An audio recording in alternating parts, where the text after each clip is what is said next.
बेटा हम ਆਪਾਂ 6ਵੀਂ ਕਲਾਸ ਦਾ ਅਧਿਆਇ 5 ਦੇ ਅਭਿਆਸ 5.7 ਕੋਲ ਸ਼ੁਰੂ ਕਰਨ ਜਾ ਰਹੇ ਹਾਂ।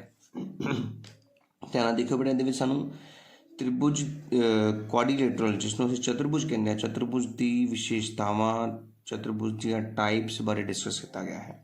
ਤੇ ਇਸ ਕਰਕੇ ਤੁਹਾਨੂੰ ਮੈਂ ਸਭ ਤੋਂ ਪਹਿਲਾਂ ਚਤੁਰਭੁਜ ਦੀਆਂ ਕਿਸਮਾਂ ਬਾਰੇ ਦੱਸੂਗਾ। ਧਿਆਨ ਨਾਲ ਦੇਖਿਓ। ਹੁਣ ਦੇਖੋ ਚਤੁਰਭੁਜ ਦੀਆਂ ਕਿਸਮਾਂ ਸਾਡੇ ਕੋਲ ਸਭ ਤੋਂ ਪਹਿਲਾਂ ਸਾਡੇ ਕੋਲ ਆਉਂਦਾ ਹੈ ਪੈਰਲਲੋਗ੍ਰਾਮ, ਜਿਸ ਨੂੰ ਅਸੀਂ ਪੰਜਾਬੀ ਦੇ ਵਿੱਚ ਸਮਾਂਤਰ ਚਤੁਰਭੁਜ ਕਹਿੰਦੇ ਹਾਂ। ਰੈਕਟੈਂਗਲ ਜਿਸ ਨੂੰ ਆਇਤ, ਵਰਗ, ਸਕੁਅਰ। ਹੁਣ ਮੈਂ ਦੇਖੋ ਇਹਦਾ ਇੱਕ ਚਾਰਟ ਜਿਹਾ ਬਣਾਇਆ ਹੈ, ਤੁਸੀਂ ਧਿਆਨ ਨਾਲ ਦੇਖਣਾ ਹੈ। ਸਭ ਤੋਂ ਪਹਿਲਾਂ ਮੈਂ ਚਾਰਟ ਬਣਾਇਆ ਹੈ ਸਨਮੁਖ ਭੁਜਾਵਾਂ ਦਾ, ਫਿਰ ਸਾਰੀਆਂ ਭੁਜਾਵਾਂ ਦਾ, ਫਿਰ ਸਨਮੁਖ ਕੋਣਾਂ ਦਾ, ਤੇ ਫਿਰ ਵਿਕਰਨ ਦਾ। ਹੁਣ ਤੁਸੀਂ ਸਾਰੇ ਜਾਣਦੇ ਹੋ ਕਿ ਸਮਾਂਤਰ ਚਤੁਰਭੁਜ ਆ ਜਿਹੜਾ ਹੈ ਇੱਕ ਸਮਾਂਤਰ ਚਤੁਰਭੁਜ ਹੁੰਦਾ ਹੈ ਜਿਹਦੀਆਂ ਆਮਣੇ ਸਾਹਮਣੇ ਵਾਲੀ ਭੁਜਾਵਾਂ ਬਰਾਬਰ ਵੀ ਹੁੰਦੀਆਂ ਨੇ ਤੇ ਸਮਾਂਤਰ ਵੀ ਹੁੰਦੀਆਂ ਨੇ। ਇਸ ਕਰਕੇ ਦੇਖੋ ਸਨਮੁਖ ਭੁਜਾਵਾਂ, ਸਨਮੁਖ ਮਤਲਬ ਆਮਣੇ ਸਾਹਮਣੇ ਵਾਲੀ ਭੁਜਾਵਾਂ, ਸਮਾਂਤਰ ਵੀ ਹੁੰਦੀਆਂ ਹਨ, ਹਾਂ, ਬਰਾਬਰ ਵੀ ਹੁੰਦੀਆਂ ਹਨ, ਹਾਂ। ਸਾਰੀਆਂ ਭੁਜਾਵਾਂ ਬਰਾਬਰ ਨਹੀਂ ਹੁੰਦੀਆਂ ਬੇਟਾ, ਤੁਸੀਂ ਦੇਖ ਸਕਦੇ ਹੋ ਵੱਡੀ ਅਤੇ ਛੋਟੀ ਹੈ, ਇਸ ਕਰਕੇ ਸਾਰੀਆਂ ਭੁਜਾਵਾਂ ਬਰਾਬਰ ਹੋਣਗੀਆਂ ਨਹੀਂ। ਆਲ ਸਾਈਡਸ ਆਰ ਇਕੁਅਲ ਨਹੀਂ, ਨਾਟ। ਸਨਮੁਖ ਕੋਣ ਦੀ ਗੱਲ ਕਰਦੇ ਹਾਂ, ਇਹਦਾ ਸਨਮੁਖ ਕੋਣ ਬਰਾਬਰ ਹੁੰਦਾ ਹੈ ਬੇਟਾ, ਇਹ ਵਾਲਾ ਕੋਣ ਇਹਦੇ ਬਰਾਬਰ ਹੁੰਦਾ ਹੈ ਤੇ ਇਹ ਵਾਲਾ ਕੋਣ ਇਹਦੇ ਬਰਾਬਰ ਹੁੰਦਾ ਹੈ। ਇਸ ਕਰਕੇ ਹਾਂ, ਸਨਮੁਖ ਕੋਣ ਬਰਾਬਰ, opposite angles are equal, yes. ਵਿਕਰਨ ਦੀ ਗੱਲ ਕਰਦੇ ਹਾਂ ਬੇਟਾ, ਤੁਸੀਂ ਦੇਖ ਸਕਦੇ ਹੋ ਜੇ ਇਹਦਾ ਵਿਕਰਨ ਅਸੀਂ ਖਿੱਚਾਂਗੇ ਵੱਡਾ ਹੋਏਗਾ, ਇਹ ਛੋਟਾ ਹੋਏਗਾ, ਇਹਦਾ ਮਤਲਬ ਇਹਦੇ ਵਿਕਰਨ ਬਰਾਬਰ ਨਹੀਂ ਹੁੰਦੇ। ਡਾਇਗਨਲਸ ਆਰ ਨਾਟ ਇਕੁਅਲ ਬਟ ਲੰਬ, ਵਿਕਰਨ ਲੰਬ ਤੇ ਡਿੱਗਦੇ ਨੇ। ਕਿ ਲੰਬ ਦੇ ਵਿੱਚ ਆਪਸ ਵਿੱਚ ਜਦੋਂ ਅਸੀਂ ਲੰਬ ਖਿੱਚਦੇ ਹਾਂ ਤੇ ਵਿਚਕਾਰ 90 ਡਿਗਰੀ ਦਾ ਕੋਣ ਬਣਦਾ ਹੈ, ਨਹੀਂ ਬਣਦਾ ਹੈ, ਤੇ ਇੱਥੇ ਵੀ ਅਸੀਂ ਨਹੀਂ ਲਿਖ ਲਿਆ ਹੈ। ਇਸ ਤਰ੍ਹਾਂ ਸਾਨੂੰ ਸਮਾਂਤਰ ਚਤੁਰਭੁਜ ਬਾਰੇ ਕੀ ਪਤਾ ਲੱਗਾ ਕਿ ਉਸਦੀਆਂ ਆਮਣੇ ਸਾਹਮਣੇ ਵਾਲੀਆਂ ਭੁਜਾਵਾਂ ਬਰਾਬਰ, ਸਮਾਂਤਰ, ਸਾਰੀਆਂ ਭੁਜਾਵਾਂ ਬਰਾਬਰ ਨਹੀਂ ਹੁੰਦੀਆਂ, ਆਮਣੇ ਸਾਹਮਣੇ ਵਾਲੇ ਕੋਣ ਬਰਾਬਰ ਹੁੰਦੇ ਨੇ, ਵਿਕਰਨ ਨਾ ਬਰਾਬਰ ਹੁੰਦੇ ਨਾ ਲੰਬ ਤੇ ਡਿੱਗਦੇ। ਇਸ ਤਰ੍ਹਾਂ ਸਾਨੂੰ ਸਮਾਂਤਰ ਚਤੁਰਭੁਜ ਚੰਗੀ ਤਰ੍ਹਾਂ ਪਤਾ ਲੱਗ ਗਿਆ। ਹੁਣ ਅਸੀਂ ਕਰਦੇ ਹਾਂ ਆਇਤ ਦੀ ਗੱਲ। ਰੈਕਟੈਂਗਲ, ਸਮਾਂਤਰ ਚਤੁਰਭੁਜ ਤੇ ਆਇਤ ਬਹੁਤ ਇੱਕੋ ਜਿਹੇ ਨੇ। ਜੇਕਰ ਅਸੀਂ ਸਮਾਂਤਰ ਚਤੁਰਭੁਜ ਨੂੰ ਸਿੱਧਾ ਕਰ ਦਈਏ ਤੇ ਫਿਰ ਉਹ ਆਇਤ ਬਣ ਜਾਂਦਾ। ਇਹਦਾ ਮਤਲਬ ਦੇਖੋ ਸਾਰੀਆਂ ਸਮਾਂਤਰ ਚਤੁਰਭੁਜ ਦੀਆਂ ਸਾਰੀਆਂ ਵਿਸ਼ੇਸ਼ਤਾਵਾਂ ਆਇਤ ਕੋਲ ਹੋਣਗੀਆਂ। ਦੇਖੋ ਆਮਣੇ ਸਾਹਮਣੇ ਵਾਲੀ ਭੁਜਾਵਾਂ ਸਮਾਂਤਰ, ਹਾਂ, ਬਰਾਬਰ, ਹਾਂ। ਸਾਰੀਆਂ ਭੁਜਾਵਾਂ ਬਰਾਬਰ ਨਹੀਂ, ਨਹੀਂ। ਸਨਮੁਖ ਕੋਣ ਬਰਾਬਰ, ਹਾਂ, ਇੱਥੇ ਵੀ ਹਾਂ।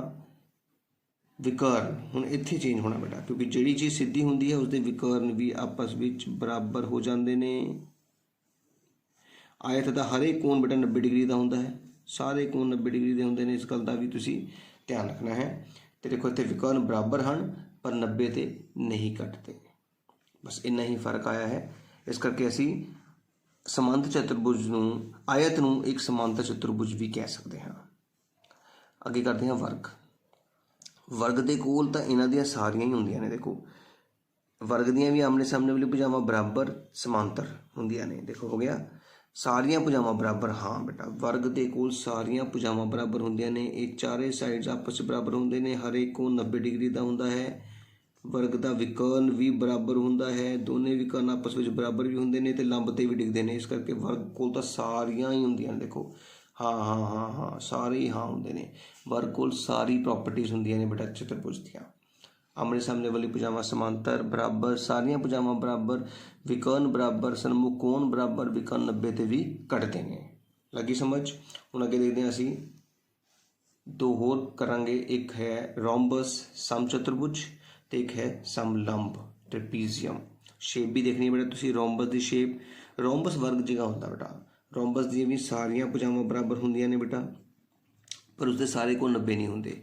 ਇਸ ਕਰਕੇ ਦੇਖੋ ਸਮੁਖ ਕੋਣ ਬਰਾਬਰ, ਸਮਾਂਤਰ, ਸਮੁਖ ਭੁਜਾਵਾਂ, ਸਾਰੀਆਂ ਭੁਜਾਵਾਂ ਬਰਾਬਰ, ਹਾਂ। ਸਨਮੁਖ ਕੋਣ ਬਰਾਬਰ, ਹਾਂ। ਲੇਕਿਨ ਸਿਰਫ ਜਦੋਂ ਕੋਈ ਚੀਜ਼ ਟੇਢੀ ਹੋ ਜਾਂਦੀ ਹੈ ਤਾਂ ਉਸਦਾ ਇੱਕ ਵਿਕਰਨ ਵੱਡਾ ਹੋ ਜਾਂਦਾ ਹੈ ਤੇ ਇੱਕ ਵਿਕਰਨ ਛੋਟਾ ਹੋ ਜਾਂਦਾ ਹੈ। ਇਸ ਕਰਕੇ ਇਸਦੇ ਜਿਹੜੇ ਵਿਕਰਨ ਨੇ ਉਹ ਤੁਹਾਡੇ ਕੋਲ ਬਰਾਬਰ ਨਹੀਂ ਹੋਣਗੇ ਬੇਟਾ। ਬਸ ਇੱਕੋ ਹੀ ਚੀਜ਼ ਨਾ ਹੋਈ ਹੈ ਕਿ ਵਿਕਰਨ ਬਰਾਬਰ ਨਹੀਂ ਹੁੰਦੇ, ਬਾਕੀ ਸਾਰੀ ਹਾਂ ਹੈ। ਟ੍ਰੈਪੀਜ਼ੀਅਮ ਜਿਸ ਨੂੰ ਅਸੀਂ ਸਮਲੰਬ ਚਤੁਰਭੁਜ ਕਹਿੰਦੇ ਹਾਂ, ਉਹਦੇ ਸਿਰਫ ਇੱਕ ਪੇਅਰ, ਆਹ ਦੇਖੋ ਸਾਹਮਣੇ ਵਾਲੀ ਭੁਜਾ ਬਰਾਬਰ, ਆਮਣੇ ਸਾਹਮਣੇ ਵਾਲੀ ਭੁਜਾ ਸਮਾਂਤਰ ਹੈ, ਠੀਕ ਹੈ। ਉਹ ਵੀ ਸਿਰਫ ਇੱਕੋ ਹੀ ਪੇਅਰ, ਦੂਜਾ ਨਹੀਂ ਬੇਟਾ, ਸਿਰਫ ਇੱਕੋ ਹੀ ਆਮਣੇ ਸਾਹਮਣੇ ਵਾਲੀ ਭੁਜਾਵਾਂ ਸਮਾਂਤਰ ਹੁੰਦੀਆਂ ਨੇ, ਬਾਕੀ ਸਾਰੇ ਹੀ ਨਾ ਹੁੰਦੇ ਨੇ। ਤੇ ਇਸ ਨੌਲੇਜ ਨੂੰ ਅੱਗੇ ਵਧਾਉਂਦੇ ਹੋਏ ਅਸੀਂ ਸਵਾਲਾਂ ਦਾ ਜਵਾਬ ਦੇਵਾਂਗੇ। ਧਿਆਨ ਨਾਲ ਦੇਖੋਗੇ ਤੁਸੀਂ ਸਾਰੇ। ਹੁਣ ਸਾਨੂੰ ਪਹਿਲਾ ਸਵਾਲ ਪੁੱਛਿਆ ਗਿਆ ਕਿ ਆਇਤ ਦਾ ਹਰੇਕ ਕੋਣ ਸਮਕੋਣ ਹੁੰਦਾ ਹੈ। Each angle of rectangle is right angle.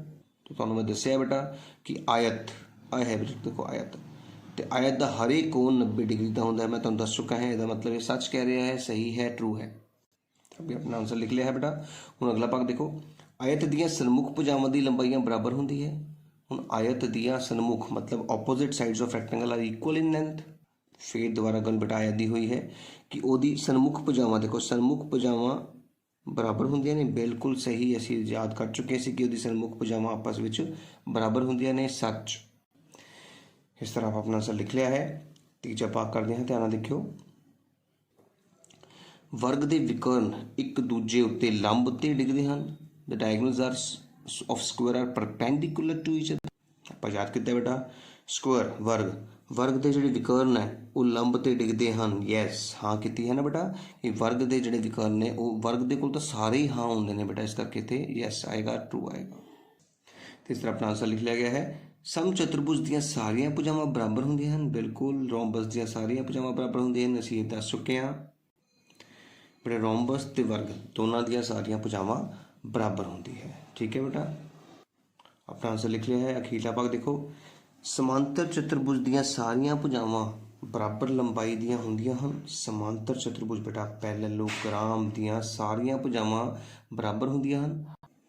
बेटा समांतर चतुर्भुज ਦੀਆਂ सिर्फ आमने सामने वाली भुजावां बराबर ਹੁੰਦੀਆਂ ਹਨ, ਸਾਰੀਆਂ ਭੁਜਾਵਾਂ बराबर नहीं ਹੁੰਦੀਆਂ। आंसर लिख लिया है।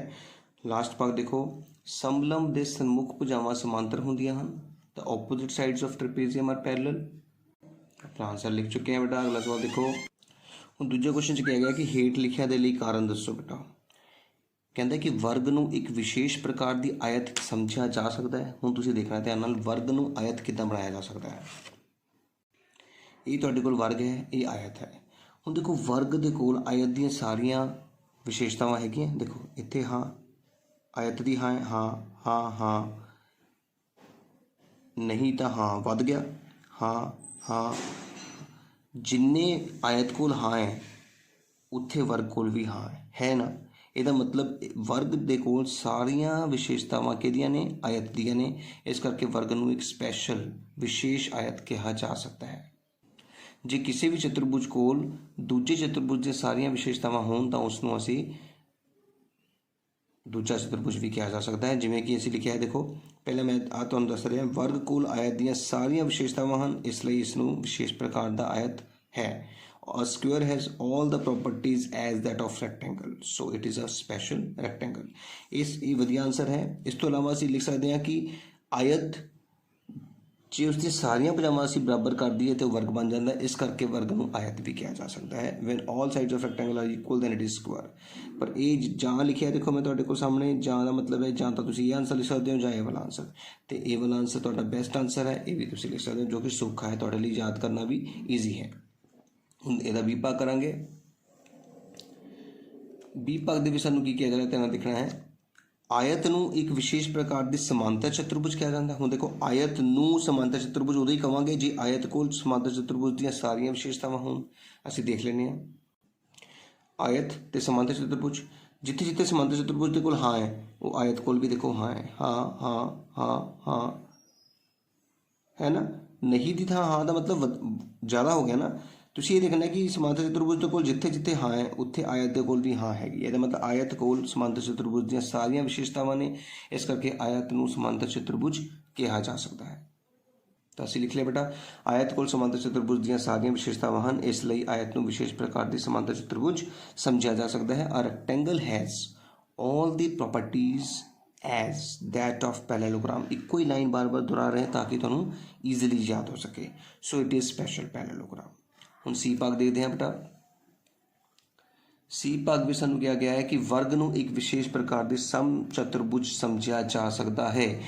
ਜੇ वर्ग ਕੋਲ ਸਮ ਚਤੁਰਭੁਜ ਦੀਆਂ ਸਾਰੀਆਂ ਵਿਸ਼ੇਸ਼ਤਾਵਾਂ ਹੋਣ, ਤੁਹਾਨੂੰ ਮੈਂ ਕਿਹਾ ਕਿ वर्ग ਤੋਂ ਕੋਲ ਸਾਰਾ ਹੀ ਕੁਝ ਹੁੰਦਾ ਹੈ, ਇਸ ਕਰਕੇ वर्ग ਨੂੰ ਤਾਂ ਕੁਝ ਵੀ ਕਿਹਾ ਜਾ ਸਕਦਾ ਹੈ ਤੇ वर्ग ਨੂੰ ਸਮ ਚਤੁਰਭੁਜ ਸਮਝਿਆ ਜਾ ਸਕਦਾ ਹੈ ਕਿਉਂਕਿ वर्ग ਕੋਲ ਸਮ ਚਤੁਰਭੁਜ ਦੀਆਂ ਸਾਰੀਆਂ ਵਿਸ਼ੇਸ਼ਤਾਵਾਂ ਹਨ।